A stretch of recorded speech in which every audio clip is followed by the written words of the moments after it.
আল্লাহ পাকের অশেষ মেহেরবানিতে আপনারা সকলেই ভালো আছেন।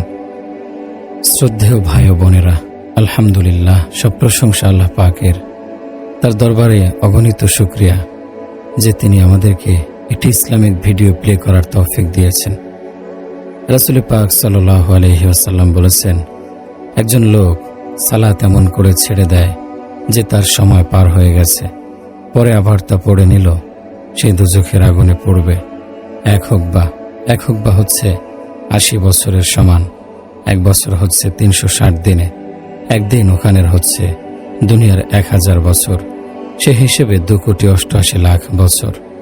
আর যে লোক জেনে শুনে এক ওয়াক্ত নামাজ ছেড়ে দেয়, তার নাম দোজখের দরজায় লিখে দেয়া হয়, সে নিশ্চয়ই জাহান্নামে প্রবেশ করবে।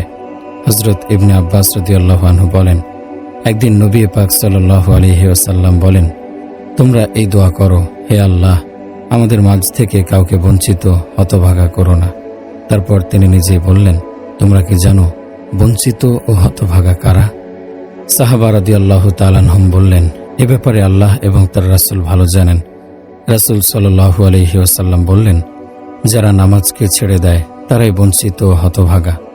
এক হাদিসে আছে, 10 জন বিশেষভাবে শাস্তি পাবে, তার মাঝে একজন যে নামাজ ছেড়ে দেয়, তার হাত পা বাঁধা থাকবে, তার মুখে ও পিঠে আঘাত করবে ফেরেশতা।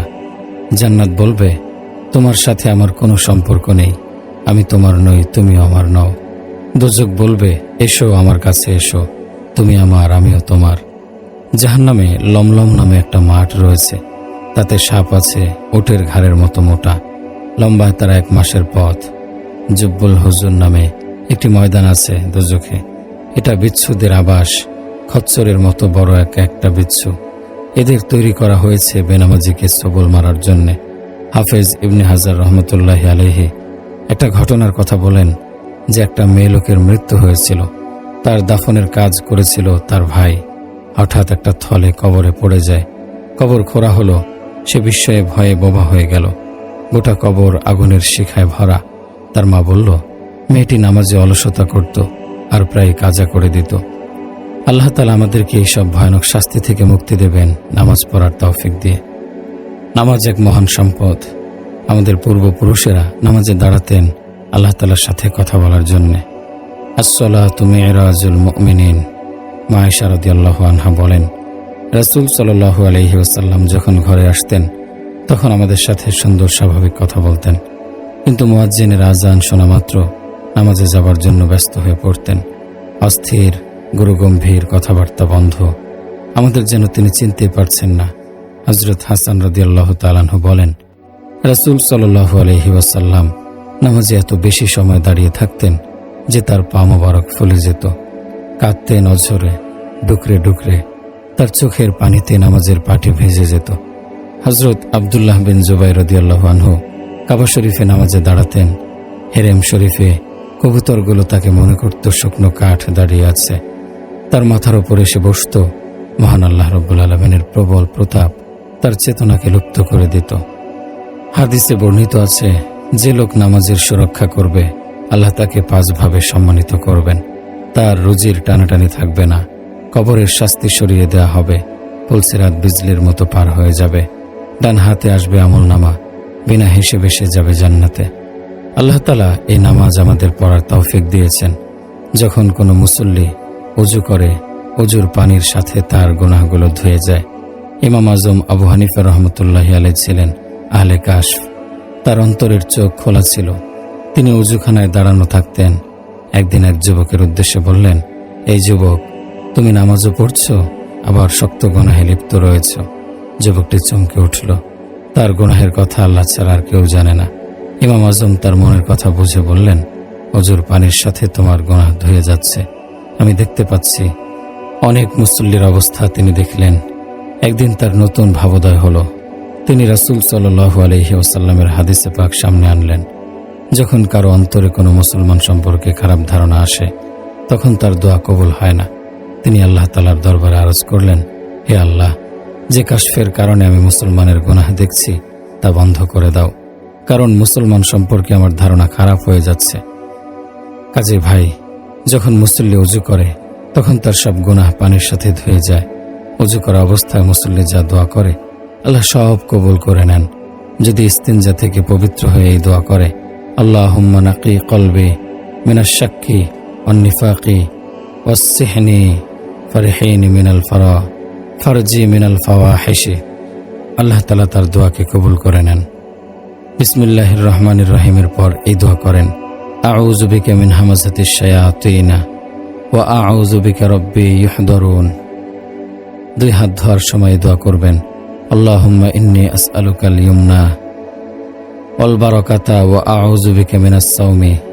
কুলি করার সময় দোয়া পড়বেন, আল্লাহুম্মা ই'য়ানি আলা তিলাওয়াতিল কুরআন ওয়া কাসরাতুজ যিকরি ওয়াশ শুকরি লাকা। নাকে পানি দেবার সময় দোয়া পড়বেন, আল্লাহুম্মা রহানি রাইহাতাল জান্নাতি ওয়া আনতা আন্নী রাদি। মুখ ধোয়ার সময় দোয়া পড়লেন, আল্লাহুম্মা বায়্যিদ ওয়াজহি ইয়াওমা তাবিয়াদ্দু উজুহু উলাইকা ওয়া লা তাসওয়াদ্দু ইয়াওমা তাসওয়াদ্দু উজুহু আ'দাইকা। ডান হাত ধোয়ার সময় দোয়া পড়লেন, আল্লাহুম্মা আ'তিনি কিতাবি বিয়ামিনি ওয়া হাসাবানি হিসাবান ইয়াসীরা। বাম হাত ধোয়ার সময় দোয়া পড়লেন, আল্লাহুম্মা ইন্নী আউযু বিকা আন তু'তিনি কিতাবি লিশিমালি আও মিন ওয়ারাই যহরি। মাথা মাসহ করার সময় দোয়া পড়লেন, আল্লাহুম্মা গশশিনি বিরাহমাতিকা ওয়া আনজিল মিন বারাকাতিকা ওয়া আজিরনি তাহতা জিল্লি আরশিকা ইয়াওমা লা জিল্লা ইল্লা জিল্লুকা। কান মাসহ করার সময় দোয়া পড়লেন, আল্লাহুম্মা জাআলনি মিনাল্লাযিনা ইয়াস্তামিউনাল কওলা ফায়াত্তাবিউনা হাসানাতুন ওয়া আসমাআনি মুনাদিয়াল জান্নাতি মাআল আবরার। ঘাড় মাসহ করার সময় দোয়া পড়লেন, আল্লাহুম্মা ফাক্কি ওয়াকাবাতি মিনান নারি ওয়া আউযু বিকা মিনাস সালাসিলি ওয়াল আগলালি। ডান পা ধোয়ার সময় দোয়া পড়লেন, আল্লাহুম্মা ইন্নী আউযু বিকা তাযিলু কদমায়া মিনাস সিরাতি ইয়াওমা তাযিল্লু আকদামুল মুনাফিকিন।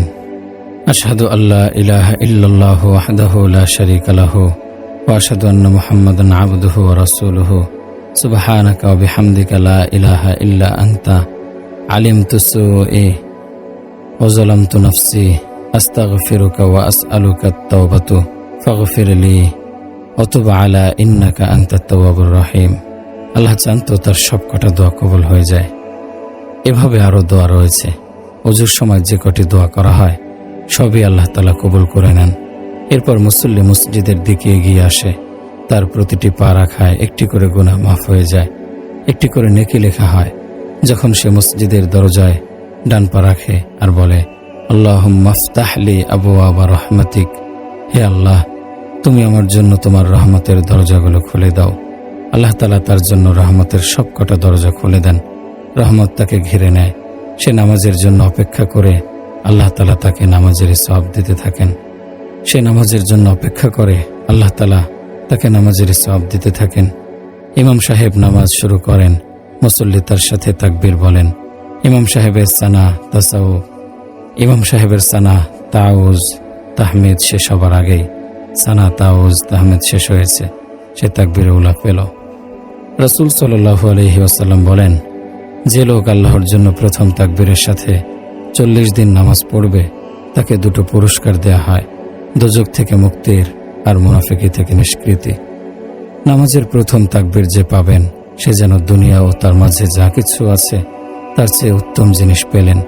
সব বস্তুর শিকড় থাকে, ইমানের শিকড় হচ্ছে নামাজ, নামাজের শিকড় হচ্ছে তাকবীর উলা বা প্রথম তাকবীর।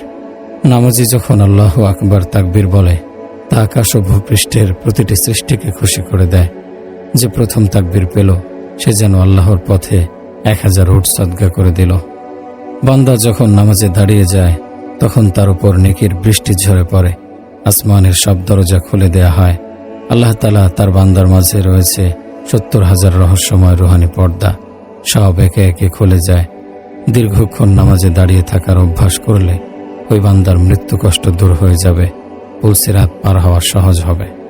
বান্দা যখন সূরা ফাতিহায় শরীক থাকে সে যেন যুদ্ধে লিপ্ত রয়েছে কাফিরের সাথে, যেন সে শুরু থেকে অংশ নিয়ে যুদ্ধ করছে শেষ পর্যন্ত, অবশেষে জয় করেছে কাফিরদের দেশ। সে যেন কিতালের মাঠে শত্রুর কাছে আঘাত পাচ্ছে, শত্রুকে যেন সে আঘাত করছে, এমন সওয়াব অর্জন করছে। আর যে বান্দা সূরা ফাতিহার শেষ ভাগে ইমামের সাথে অংশ নেয়, সে যেন কোনো কাফিরের দেশ জয় করার পর দুশমনের ফেলে যাওয়া সম্পদের ভাগ পাচ্ছে।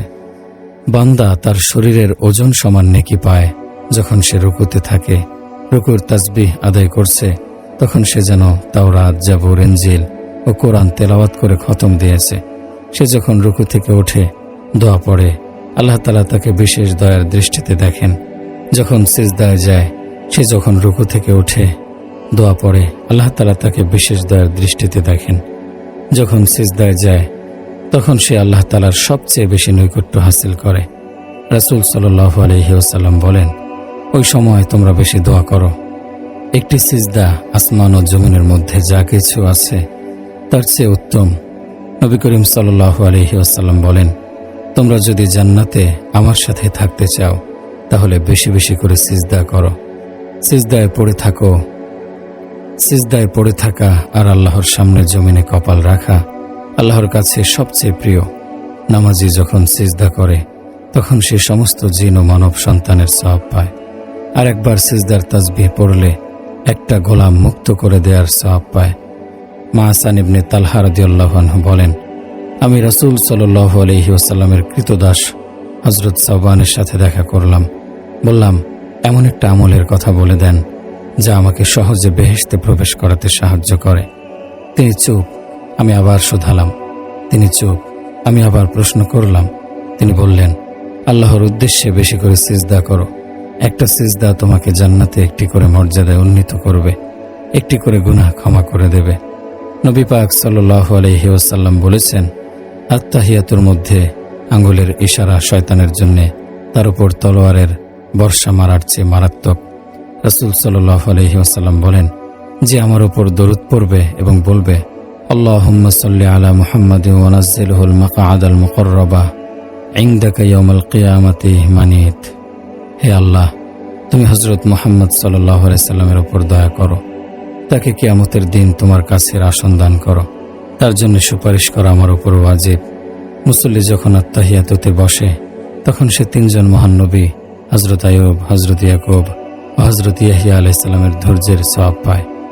আল্লাহুম্মা ইয়াখতাসু বিরহমাতিহি মান ইয়াশাউ আল্লাহু যুল ফাদলিল আযীম।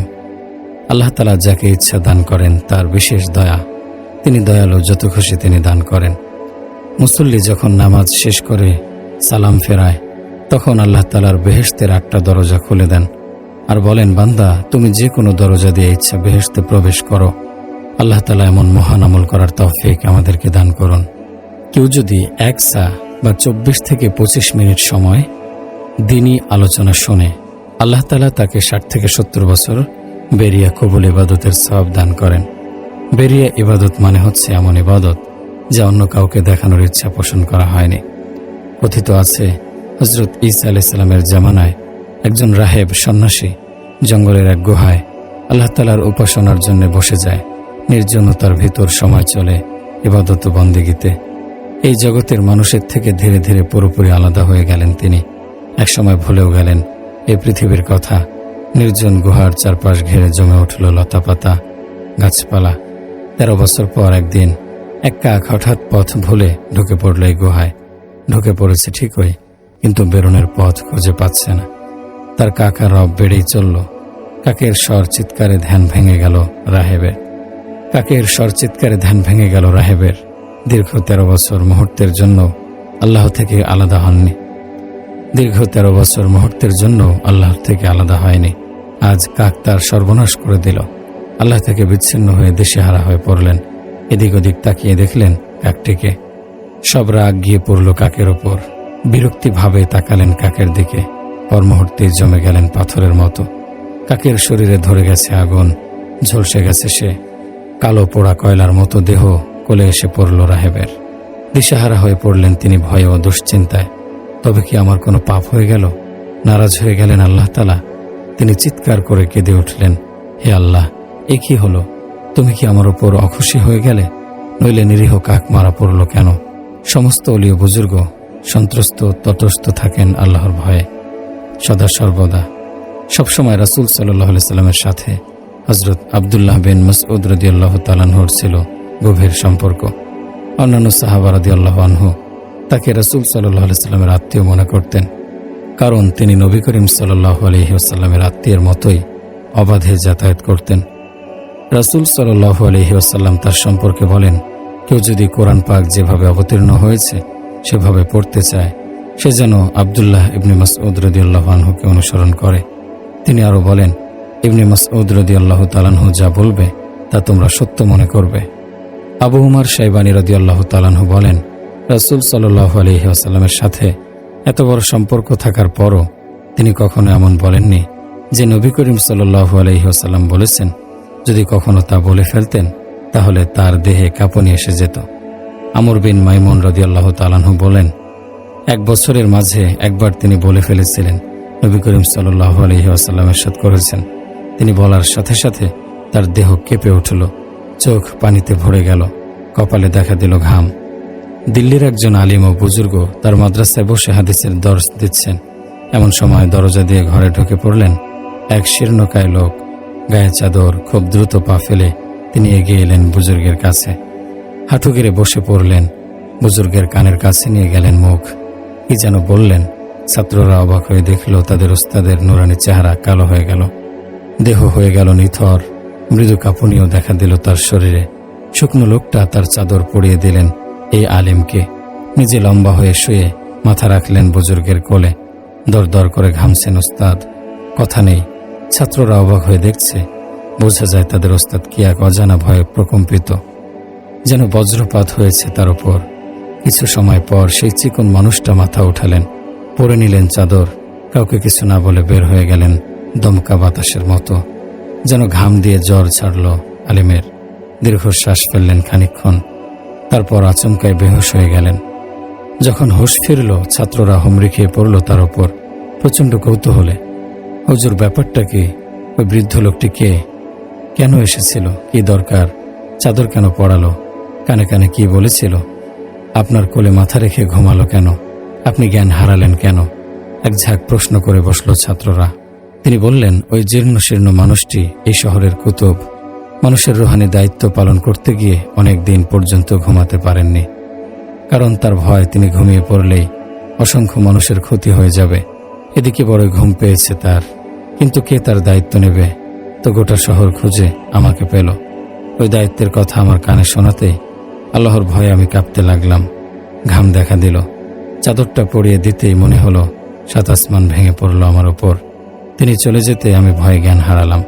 তো ভাই, ওই যুবক রাহেব আল্লাহর ভয়ে দিশাহারা হয়ে গেলেন। আল্লাহ অদৃশ্য থেকে বললেন, হে রাহেব, তুমি ভয় পেও না, আমি তোমার প্রতি খুশি। হে আল্লাহ, পাখি পুড়ে মরল কেন?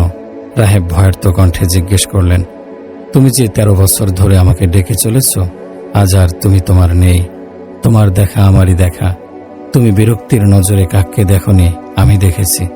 আমার গাইরত বা প্রতাপ ছোট্ট কাক সহ্য করতে পারেনি, আগুন ধরে ঝলসে গেছে। 13 বছর বেরিয়ে ইবাদত করে এত নৈকট্য অর্জন করেছিলেন রাহেব। 70 বছর কবল ইবাদত আমাদের কোথায় পৌঁছে দেবে ভাই? নবী করিম সাল্লাল্লাহু আলাইহি সাল্লাম বলেন, যে জামাত আল্লাহর স্মরণ করে চারদিকে ফেরেশতা তাদের ঘিরে নেয়, আল্লাহর রহমত তাদের ঢেকে ফেলে, তাদের ওপর সাকিনা নাজিল হয়। আল্লাহ রব্বুল আলামিন নিজ মজলিসে তাদের আলোচনা করেন গর্ব ভরে। আমার বুজুর্গ ভাই বোনেরা, এমন মূল্যবান মজলিসে আল্লাহ তাআলা আমাদের বসার তৌফিক দিয়েছেন।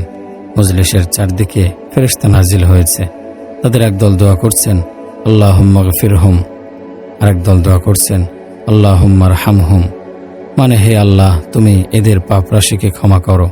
হে আল্লাহ, তুমি এদের ওপর রহমত নাজিল করো। আল্লাহ তাআলা 2 দল ফেরেশতার দোয়াকে কবুল করে নেন, কারণ তারা নিষ্পাপ। এ সময় আকাশ থেকে আওয়াজ আসে, হে অমুকের পুত্র অমুক, আল্লাহ তাআলা তোমার গুনাহ মাফ করে দিয়েছেন। শুধু তাই নয়, তোমার গুনাহকে বদলে দিয়েছেন পুণ্য দিয়ে। রাসূল পাক সাল্লাল্লাহু আলাইহি ওয়াসাল্লাম বলেন, যারা আল্লাহর স্মরণের জন্য জড়ো হয় আর তাদের উদ্দেশ্য একমাত্র আল্লাহ পাককে রাজি করা, তখন আসমান থেকে একজন ফেরেশতা ঘোষণা করে, তোমাদের ক্ষমা করা হয়েছে আর তোমাদের গুনাহকে বদলে দেয়া হয়েছে নেকি দিয়ে। কালামে পাকে আল্লাহ তাআলা বলেন, ফাউলাইকা ইউবাদদালুল্লাহু সাইয়্যাতিহিম হাসানাতিন ওয়া কানাল্লাহু আফুওয়ার রহিম ওয়া কানাল্লাহু গফুরুর রহিমা। কাজেই এদের পাপগুলোকে পুণ্যে বদলে দিলেন আল্লাহ তাআলা। আল্লাহ ক্ষমাশীল, দয়ালু আল্লাহ। তিনি চান তার বান্দাকে মাফ করতে, মুক্তি দিতে। মাফ নিতে আর মুক্তি পেতে বান্দার কাজ শুধু পুরোপুরি আত্মসমর্পণ। হযরত ইবনে আনাস রাদিয়াল্লাহু তাআলা আনহু বলেন, একদিন জিবরাইল আমিন রাসূল পাক সাল্লাল্লাহু আলাইহি সাল্লামের কাছে এলেন।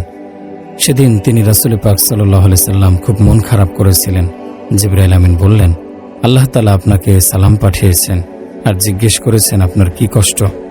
রাসূল সাল্লাল্লাহু আলাইহি ওয়াসাল্লাম বললেন, ভাই জিবরাইল আমিন, রোজ হাসরের দিন আমার উম্মতের কি হবে, এই চিন্তায় আমি অস্থির আছি। জিবরাইল আমিন সালামা গোত্রের একটা কবরস্থানে নিয়ে এলেন রাসূল সাল্লাল্লাহু আলাইহি সাল্লামকে। একটা কবরে পাখা দিয়ে আঘাত করে বললেন, কুম বিইজনিল্লাহ, আল্লাহর আদেশে ওঠো। সাথে সাথে দাঁড়িয়ে গেল একজন সুদর্শন লোক। তার মুখে উচ্চারিত হলো, লা ইলাহা ইল্লাল্লাহু মুহাম্মাদুর রাসূলুল্লাহ, আলহামদুলিল্লাহি রাব্বিল আলামিন। নিজের জায়গায় চলে যাও, আবার আদেশ করলেন জিবরাইল আমিন। হে আল্লাহর নবী, জিবরাইল আমিন বললেন, যেভাবে যার মৃত্যু হবে ঠিক তেমনই সে কিয়ামতের দিন উঠবে। ভাই, আমরা জানি না কবে আমরা মৃত্যুবরণ করব, কিভাবে মৃত্যুবরণ করব। মৃত্যুর সময় কি কালিমা আমরা পড়তে পারব? আল্লাহ তাআলা বলেন, আপনি কি জানেন না যে আল্লাহ পাক কি সুন্দর উপমা দিয়েছেন?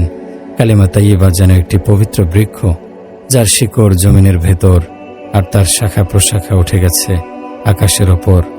আপন প্রভুর আদেশে সে ফল দিচ্ছে প্রতি পলকে। আল্লাহ তাআলা উপমা এই জন্য দিয়েছেন যেন মানুষ বুঝতে পারে। আর খবিস কালিমা বা কালিমায়ে কুফরের উপমা একটি বিষ বৃক্ষ, যাকে উপড়ে ফেলা হয়েছে জমিনের ওপর, আর জমিনের মাঝে তার কোনো শিকড়ও নেই।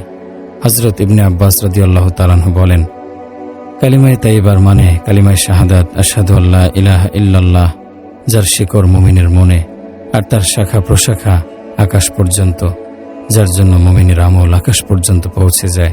কালিমায়ে কুফর বা খবিস হচ্ছে শিরক, যা বিষবৃক্ষের মতো, সব গুনাহ তার থেকে সৃষ্টি হয়। তো কালিমার হাকিকত আমাদের আমলকে পৌঁছে দেয় আকাশ পর্যন্ত। হাকিকত কি? কালিমাতুশ শাহাদা, আশহাদু আল্লা ইলাহা ইল্লাল্লাহু মুহাম্মাদুর রাসূলুল্লাহ, মাত্র 24টি অক্ষরের ও 7টি মিলিত শব্দের তৈরি এই কালিমাটি ব্যাপক অর্থবোধক ও তাৎপর্যপূর্ণ।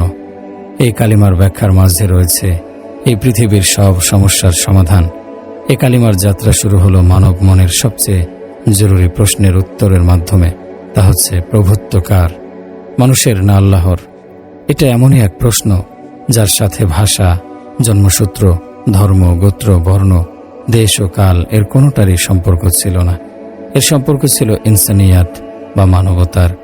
এই কালিমার 4টা অংশ, 4টি গভীর জ্ঞান আর 4টা চাওয়া। লা ইলাহা, নাই কোনো উপাস্য, তার মানে গোটা জগতে যা কিছু সৃষ্ট বস্তু তার সব রকম ক্ষমতাকে অস্বীকার করা। সৃষ্ট বস্তুর থেকে কিছু হওয়া, দেখা, বোঝা সবই ভুল, ধোঁকা। এটি হচ্ছে একটি অংশ, একটি গভীর জ্ঞান। আর এ চাওয়া হচ্ছে, যেহেতু সৃষ্ট বস্তু কিছুই করতে পারে না, তাই আমি সৃষ্টির উপাসনা করব না, তার প্রশংসা করব না, তার থেকে কিছু হয় বিশ্বাস করব না, তার প্রতি ভক্তি শ্রদ্ধা রাখব না, নত হব না কখনো। সৃষ্টির কারণে আল্লাহর অবাধ্য হব না। আমি সৃষ্টি বস্তুর বাঁধন থেকে সম্পূর্ণ স্বাধীন, মুক্ত। আমি না আমেরিকার, না রাশিয়ার, না ইউরোপ বা চীন ও জাপানের। আমি আমার অফিসারের নই, এই এলাকার কমিশনারের নই কোনো ক্ষমতাধর ব্যবসায়ীর। আমি স্বাধীন। আল্লাহ তাআলার এই উলুহিয়াত বা প্রভুত্ব সম্পর্কে কালামে পাকের পাতায় পাতায় রয়েছে বর্ণনা। ইলাহ শব্দটি এসেছে কমপক্ষে 80 বার, ইলাহান এসেছে 16 বার, ইলাহাকা 2 বার, ইলাহাকুম 10 বার, ইলাহুনা 1 বার, ইলাহাতুন 2 বার, ইলাহাতিন 18 বার, ইলাহাতিকা 1 বার, ইলাহাতিকুম 4 বার, ইলাহাতিনা 8 বার, ইলাহাতুকুম 2 বার, ইলাহাতি 1 বার, সব মিলিয়ে প্রায় 144 বার। আল্লাহ তাআলা বলেন, ইয ক্বালা লিনাবিয়্যিহি মা তা'বুদুনা মিন বা'দি ক্বালু না'বুদু ইলাহাকা ওয়া ইলাহা আবাইকা ইব্রাহিম ওয়া ইসমাঈল ওয়া ইসহাক ইলাহুন ওয়াহিদা। যখন তিনি নিজ ছেলেদের বললেন, তোমরা আমার পর কিসের ইবাদত করবে? তারা বলল, আমরা তারই ইবাদত করব, আপনি আপনার পূর্বপুরুষ ইব্রাহিম, ইসমাইল ও ইসহাক যার উপাসনা করেছেন। এই আলোচনা করেছেন সূরা বাকারার 133 আয়াতে। এই একই সূরার 162 আয়াতে বলেন, ওয়া ইলাহুকুম ইলাহুম ওয়াহিদ লা ইলাহা ইল্লা হুয়ার রহমানুর রহিম। আর তিনিই তোমাদের উপাস্য, যিনি একমাত্র মাবুদ, তিনি ছাড়া অন্য কেউ উপাস্য নেই, তিনি পরম দয়ালু ও করুণাময়। একই সূরার 163 নম্বর আয়াতে বলেন, ইন্না ফি খালকিস সামাওয়াতি ওয়াল আরদি ওয়াখতিলাফিল লাইলি ওয়ান নাহারি ওয়াল ফুলকিল্লাতি তাজরি ফিল বাহরি বিমা ইয়ানফাউন নাস ওয়া মা আনজালাল্লাহু মিনাস সামাই মিন মাইন ফাহিয়া বিহিল আরদা বা'দা মাউতিহা। নিশ্চয়ই আসমানসমূহ আর জমিন, দিন ও রাতের আসা যাওয়া, জাহাজ, সাগরে যা চলছে মানুষের জন্য লাভজনক সামগ্রী নিয়ে, আর পানি যা আল্লাহ তাআলা আকাশ থেকে বর্ষণ করেন, তারপর সরস ও সতেজ করেন মাটিকে, সব ধরনের প্রাণীকুল ছড়িয়ে দিয়েছেন সেই জমিনে।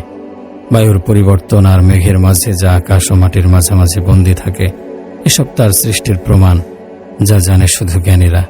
সূরা আল ইমরানের 2 নং আয়াতে বলেছেন, আল্লাহু লা ইলাহা ইল্লা হুয়াল হাইয়ুল কাইয়্যুম। আল্লাহ এমন যে তিনি ছাড়া উপাস্য হিসেবে আর কেউ নেই, তিনি চিরায়ত চিরঞ্জীব। একই সূরার 5 নং আয়াতে বলা হয়েছে, ইন্নাল্লাহা লা ইয়াখফি আলাইহি শাইউন ফিল আরদি ওয়ালা ফিস সামা। নিশ্চয়ই আল্লাহর কাছে এমন কোনো বিষয় গোপন নেই যা জমিন ও আকাশে রয়েছে। একই সূরার 6 নং আয়াতে বলা হয়েছে, হুয়াল্লাযী ইউসাউবিরুকুম ফিল আরহামি কাইফা ইয়াশাউ লা ইলাহা ইল্লা হুয়াল আজিজুল হাকীম। তিনি এমন সত্তা, যিনি জরায়ুর মাঝে আকার দেন তোমাদের, তিনি ছাড়া কেউ উপাস্য নেই, তিনি পরাক্রমশালী ও তত্ত্বজ্ঞ। একই সূরার 17 নং আয়াতে বলা হয়েছে, শাহিদাল্লাহু আন্নাহু লা ইলাহা ইল্লা হুয়াল মালাইকাতু ওয়া উলুল ইলমি কাইমান বিল কিসতি। সাক্ষ্য দিয়েছে ফেরেশতা ও জ্ঞানীরা যে আল্লাহ তাআলা ছাড়া আর কেউ উপাস্য নেই, তিনি ন্যায়ের সাথে শৃঙ্খলা রক্ষাকারী। পরের আয়াতে আল্লাহ পাক বলেন, লা ইলাহা ইল্লা হুয়াল আজিজুল হাকীম। আর কেউ উপাস্য নেই আল্লাহ ছাড়া, নিশ্চয়ই আল্লাহ প্রবল পরাক্রান্ত মহাজ্ঞানী। সূরা নিসার 87 নং আয়াতে আল্লাহ তাআলা বলেন, আল্লাহু লা ইলাহা ইল্লা হুয়া লিয়াজমাআন্নাকুম ইলা ইয়াউমিল কিয়ামাতি লা রাইবা ফীহি ওয়া মান আসদাকু মিনাল্লাহি হাদিসা।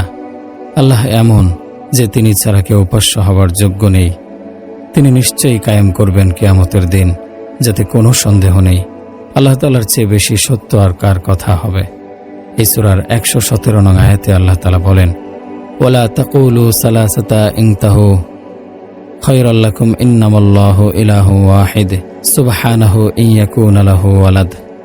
আর বলো না যে আল্লাহ তিন, থামো, তোমাদের জন্য তা মঙ্গলজনক, প্রকৃত উপাস্য এক আল্লাহ, তিনি সন্তানের পিতা হওয়া থেকে অনেক পবিত্র।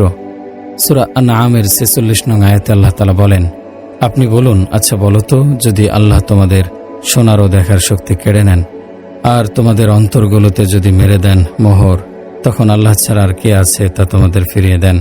একই সূরার 95 নং আয়াতে আল্লাহ তাআলা বলেন, নিশ্চয়ই আল্লাহ বীজ আর আটি থেকে অঙ্কুর তৈরি করেন, তিনি বের করেন জীবিতকে মৃত থেকে আর মৃতকে জীবন থেকে। আল্লাহ তিনি, তারপর তোমরা দিশেহারা হয়ে কোথায় চলেছ। এই সূরার 100 নং আয়াতে আল্লাহ পাক বলেন, তিনিই তো নভমণ্ডল ও ভূমণ্ডলের আদি স্রষ্টা।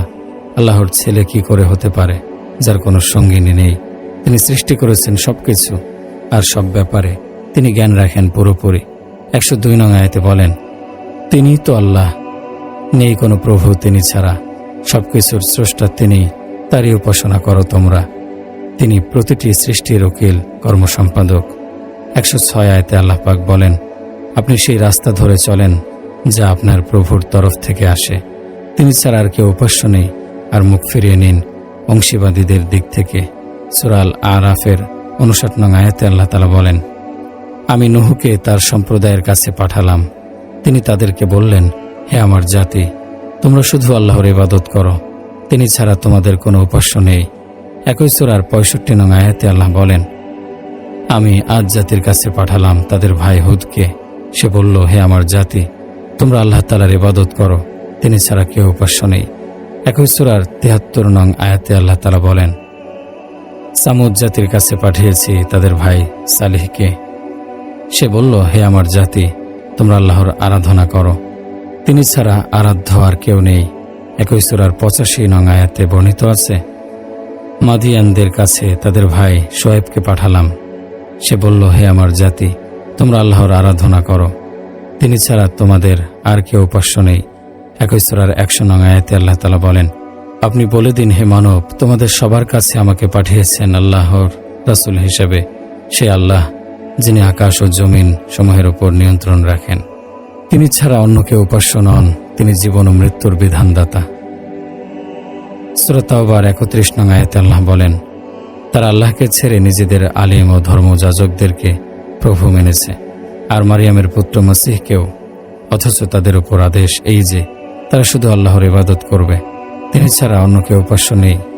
একই সূরার ১২৯ নং আয়াতে বর্ণিত আছে, তারপরও তারা যদি মুখ ফেরায় তাহলে বলে দিন, আল্লাহই আমার জন্য যথেষ্ট, তিনি ছাড়া কেউ প্রভু নেই। আমি তার উপরই ভরসা রাখি, আর তিনি আরশের মালিক। সূরা ইউনূসের ৯০ নং আয়াতে আল্লাহ তাআলা বলেন, তখন সে ফিরআউন বলল, আমি ঈমান আনছি যার উপর ঈমান এনেছে বনী ইসরাইল, তিনি ছাড়া কোনো উপাস্য নেই, আর আমি মুসলমান হচ্ছি। সূরা হুদের ১৪ নং আয়াতে আল্লাহ বলেন, আপনি বলে দিন, তাহলে তোমরা ১০টি সূরা আনো, আর সাহায্যকারী হিসেবে সৃষ্ট যাকে নিতে চাও নাও, যদি তোমরাই সত্যবাদী হও। তারপর তারা যদি না পারে, তবে তোমরা দৃঢ়ভাবে বিশ্বাস করো এই কোরআন তিনি আল্লাহ নাজিল করেছেন তার ক্ষমতা দিয়ে, আর এটাও যেন তিনি ছাড়া আর কেউ উপাস্য নেই। এখন তোমরা মুসলমান হবে কি? একই সূরার ৫০ নং আয়াতে আছে, আর আদ জাতির কাছে আমি পাঠিয়েছি তাদের ভাই হুদকে। সে বলল, আল্লাহর বন্দনা করো, তিনি ছাড়া আর কেউ উপাস্য নেই, তোমরা সবাই মিথ্যা চাপিয়ে দিচ্ছ। একটি আয়াতে উল্লেখ আছে, আর সামুদ সম্প্রদায়ের কাছে পাঠিয়েছি সালিহকে। সে বলল, হে আমার কওম, আল্লাহর উপাসনা করো, তিনি ছাড়া আর কেউ উপাস্য নেই। সূরা রাদের ৩০ নং আয়াতে আল্লাহ তাআলা বলেন, বলুন, তিনি আমার পালনকারী, তিনি ছাড়া কেউ উপাস্য নেই, আমি তার উপরই ভরসা করেছি, আর তার কাছেই তো আমার ফেরা।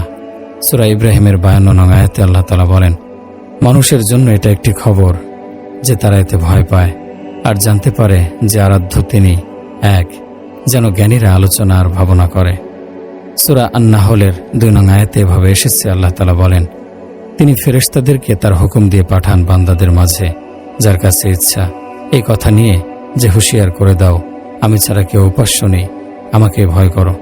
একই সূরার ২২ নং আয়াতে আল্লাহ তাআলা বলেন, আমাদের উপাস্য এক, আর তারপর যারা পরকাল বিশ্বাস করে না তাদের মন সত্য থেকে ফিরে গেছে, তারা অহংকারী। সূরা আল আম্বিয়ার ২৫ নং আয়াতে আল্লাহ তাআলা বলেন, আপনার আগে যে রাসূলকে আমি পাঠিয়েছি তাকে এই হুকুম দিয়ে পাঠিয়েছি যে আমি ছাড়া কোনো উপাস্য নেই, কাজেই আমারই উপাসনা করো। সূরা হাশরের ২২ নং আয়াতে আছে, হুয়াল্লাহুল্লাযী লা ইলাহা ইল্লাহু আলিমুল গায়বি ওয়াশ শাহাদাতি হুয়ার রহমানুর রহিম। তিনি আল্লাহ, যিনি ছাড়া আর কোনো উপাস্য নেই, দেখা আর অদেখা সবকিছু তিনি জানেন, তিনি পরম করুণাময় সীমাহীন দয়ালু। পরের আয়াতে, হুয়াল্লাহুল্লাযী লা ইলাহা ইল্লা হুয়াল মালিকুল কুদ্দুসুস সালামুল মুমিনুল মুহাইমিনুল আজিজুল জব্বারুল মুতাকাব্বির সুবহানাল্লাহি আম্মা ইউশরিকুন। তিনি আল্লাহ, যিনি ছাড়া আর কেউ উপাস্য নেই, তিনি একমাত্র মালিক, পাক, শান্তিময়, নিরাপত্তাদাতা, আশ্রয়দাতা, পরাক্রান্ত, প্রভাবান্বিত, গৌরবময়। মহিমা আল্লাহরই, তিনি অংশী থেকে পবিত্র।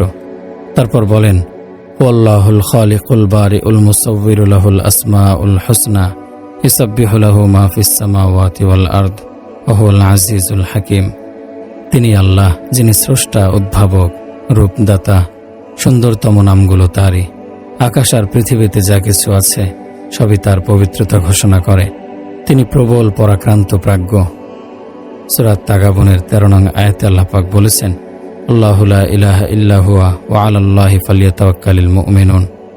আল্লাহ, তিনি ছাড়া আর কেউ উপাস্য নেই, তাই বিশ্বাসীরা ভরসা করুক আল্লাহর ওপর। সূরা আল মুজাম্মিলের ৯ নং আয়াতে আছে, রব্বুল মাশরিকি ওয়াল মাগরিবি লা ইলাহা ইল্লা হুয়া ফাত্তাখিযহু ওয়াকিলা। তিনি পূর্ব ও পশ্চিমের প্রভু, তিনি ছাড়া আর কেউ উপাস্য নেই, কাজেই তাকে নিয়ে নিন কার্যনির্বাহক হিসেবে। সূরা নাসের ৩ নং আয়াতে আল্লাহ পাক বলেছেন, ইলাহিন নাস, মানুষের উপাস্য।